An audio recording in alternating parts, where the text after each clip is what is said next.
Yeah, that's fine. Ben Shomer? Okay. Well, is it okay if we just called you Yehuda? Yeah, that's fine. Today? Okay, yeah, that's fine. No problem at all. I'll go on even further to say this, that the slave trade is actually connected to Deuteronomy 28, because the majority of the slaves that were brought to the Caribbean islands and brought to the Americas were Ibu people, were people of Hebrew and Hebraic Israelite descent, if you will.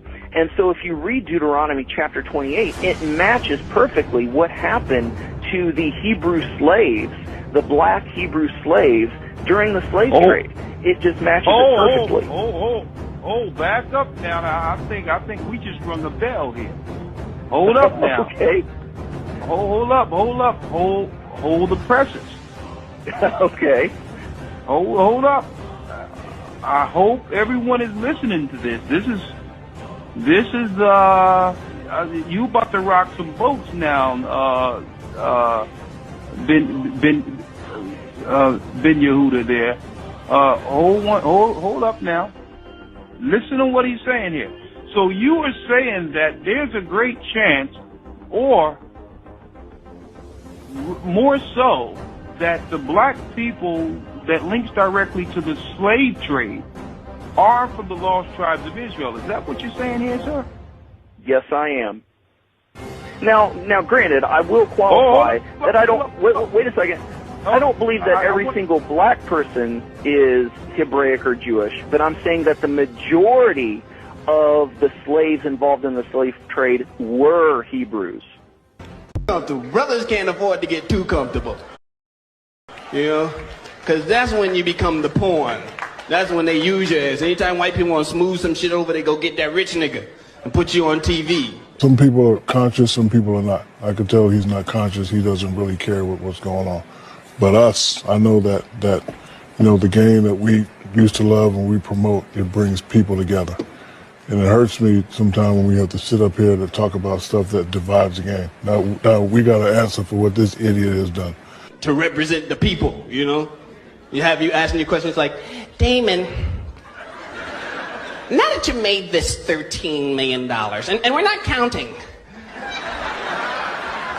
that you made all this money, let me ask you this. Let me just throw this out at you. You respond any way you want. Is there racism in America?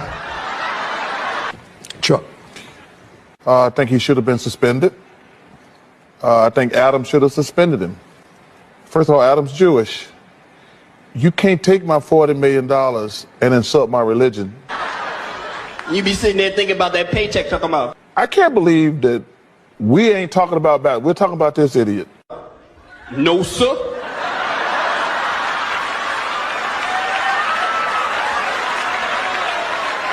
If in there is, I ain't seen none. Come through. Brothers can't afford.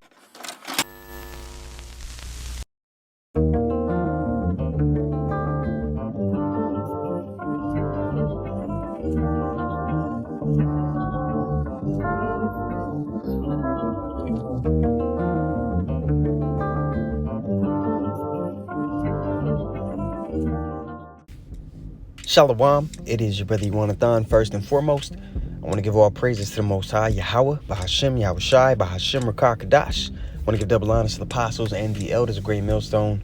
And I want to say shalom to all the brothers and, of course, the few sisters who are pursuing this truth in sincerity. All right, may the blessing of election be upon your house. I ran those clips for you guys, and we're going to speak on them, right?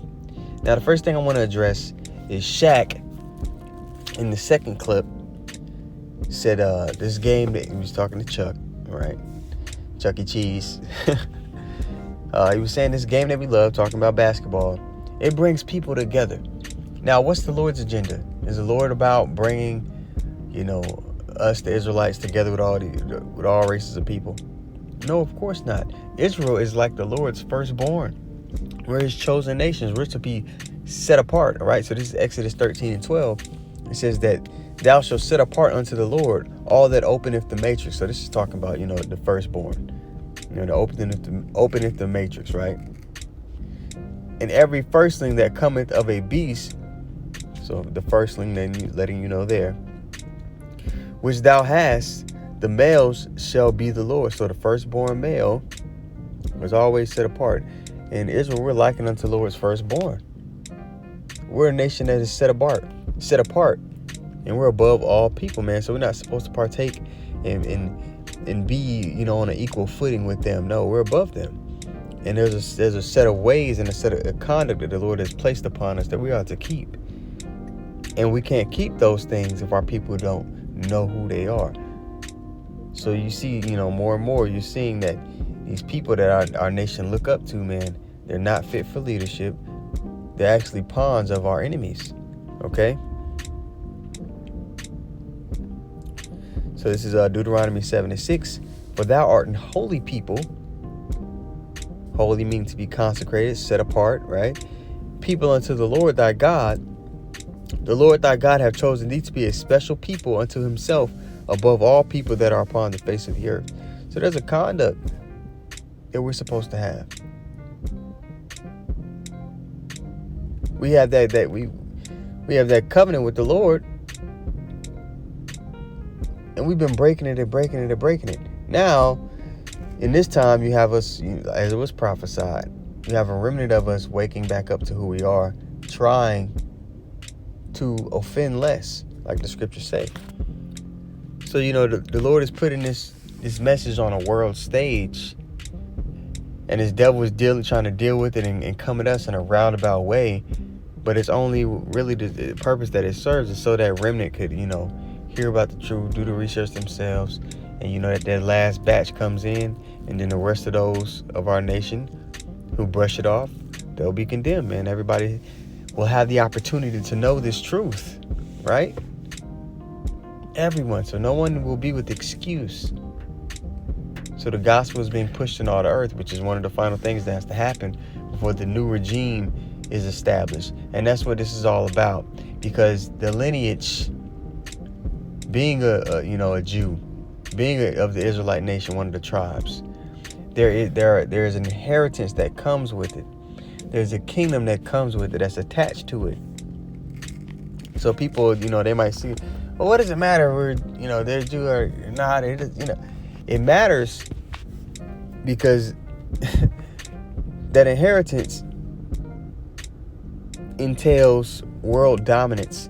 That inheritance entails that there's a people in rulership that are going to be taken down before the Lord establishes that kingdom of heaven on the earth. So if we're those people, then much of what they do in their society is based on a lie, which it is, right? The people over there in the state of Israel today get billions of dollars of aid from people all over the world, off the basis that they're the people of the Bible, when they're not.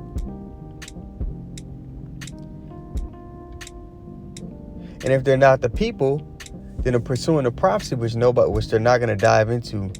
Esau will address us, but he's not going to go into the scriptures with us, especially not on the world stage. And if he does, that'll be his biggest mistake. Now, it's according to prophecy, those people that are taken down, which, i.e. the chief nation that's against us, Esau, Edom, or the head tribe of that, family, which is Amalek, which would be the small hats. They're going into slavery, that whole nation. That's biblical prophecy. Before their atrocities against the children of Israel, the Lord has a quarrel with that specific nation. Read Ezekiel, the 35th chapter. Let me just go there. Read the book of Obadiah. The volume of the book, he addresses the nation of Edom, man. So if they're not who they say they are, they must be the nation that the Lord is against, because the curses are going to be upon Israel to the Lord's return. So you go to Deuteronomy, the 28th chapter, which was mentioned in the first video I ran. Those curses are going to be upon Israel until the Lord returns. You know that when you go to Revelation 22:3, talking about the setting up of the kingdom, it says, and then there shall be no curse. So being under those curses, there's no way the nation of Israel in this time could have influence over world media, geoeconomics, and how society, the infrastructure, how it moves forward. But these small hats that are proclaiming themselves to be, the actual people of the Bible, they control all those aspects. It's just true. If you go look it up and you look at the parent companies of all these major media companies and all the major banks, the people that, the higher you go up, you start to realize a common theme. And it's by no coincidence, because the scripture said that the earth will be given into the hand of the wicked. So they were allotted, this portion of time to rule. All right, it's Ezekiel 35:5. So this is what's going to happen. This is why, the Lord's going to be justified in dealing with him the way that he does upon his return. All right, this is Ezekiel 35:5. Because thou hast had a perpetual hatred, and they're talking about, it's anti-Semitic, or they're saying that, we're pushing hate. When they're the people of hatred, the laws, the way they set up society is geared towards destroying the Lord's people, the Lord's actual people, which would be the so-called Black, Latino, and Native Americans. And I use those relative terms so you have a gist of who I'm talking about. There are going to be Israelites that look like other nations. There are going to be Israelites that look like so-called white men. There are going to be Israelites that look like so-called, Asian, because we've been scattered into every nation under heaven. And by the seed of the fathers, because you had Israelite men in these nations, they laid with women of other nations. And over generations, you get Israelites that look like other nations.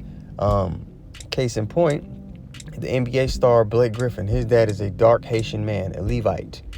His child, right, looks like a straight up white kid. You could tell he's mixed with a little bit of something, but they all were dealing with Edomite women, so-called white women. Now his son, that looks like, white kid, say, he has children with a white woman, he gets older. You're not going to be able to tell that kid was, at any point that he goes back to Blake Griffin's dad, that line on the father's side, because the way the Lord discerns the lineage is through the seed of the father. You would never know 3 generations down that guy comes from that Levite man. They're all Levites, but you wouldn't know by looking at them. But we have to use the relative terms so people have a gist of who we're talking about. But the bulk of Israel are going to look like so-called Black, Latino, and Native American people. But Ezekiel 35:5 again from the top, it says, because thou hast had a perpetual hatred, meaning nonstop, and has shed the blood of the children of Israel by the force of the sword. And that's been going on forever.